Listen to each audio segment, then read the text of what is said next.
In 2005, the government announces that Saraskat Tiger Reserve has no tigers left. It's the first time that everyone understands that there is a real possibility of tiger extinction in India. In 2008, the official government census conducted across India over a period of 3 years admits that India's tiger states, with the exception of the Western Ghats and Corbett, have lost over 70% of their tigers. The now much quoted 1,411 number was thrown up as the total number of tigers in the country.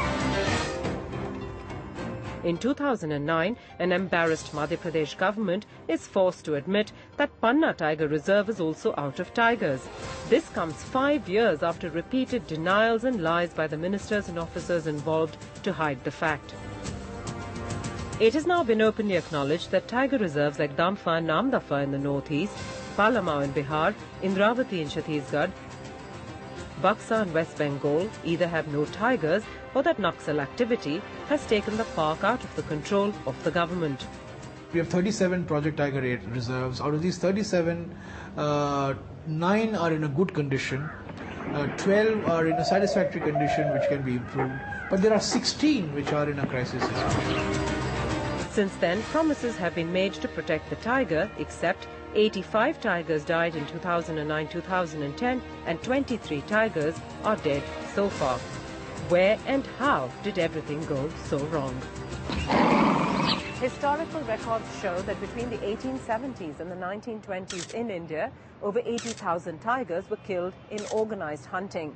This leads us to speculate that there would have been over 100,000 tigers at the time in the country. Quite a mind-boggling number, considering that today we're trying to keep just over 1,000 of them alive.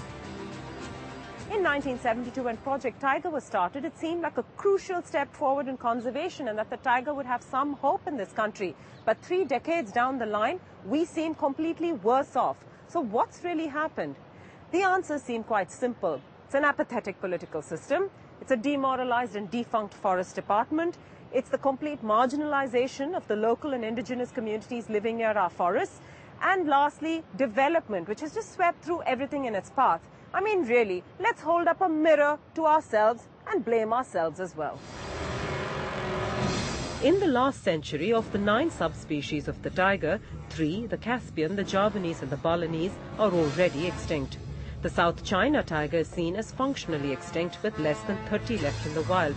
Others, including the Royal Bengal here in India, are facing extinction in their remaining home ranges of Southeast Asia and Siberia. I mean, every part of the tiger is used for various ailments. But scientifically, all the studies that have been done, not a single benefit has been seen in any tiger part. You might as well be popping a white pill. This makes it imperative for poaching to be tackled hard and tackled fast. While the main trading nexus is a strong and powerful group, often the people used on the ground are disenfranchised local people. Sometimes they poach under threat, sometimes voluntarily, but almost always it is their only means of survival.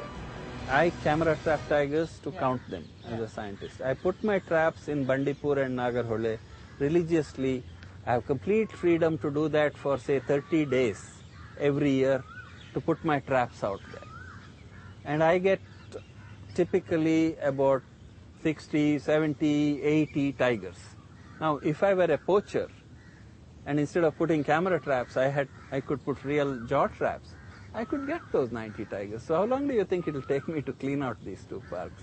So it is really this access, free access, unfettered access to put traps or put poisons. Even with a modicum of patrolling, you can stop that. When the lives of people living in and around the parks in India are still below the poverty line, and yet they face great threats to their livelihood from the loss of their livestock or even their lives to tigers, you're not going to find much support to save the tiger. The local people need benefits from the park and need benefits from tourism and other activities to reach them. Recently, the government has come up with what's on paper fairly decent relocation package. The package states that every adult male member of a family will be given 10 lakhs, and in some states they're even offered land compensation. Several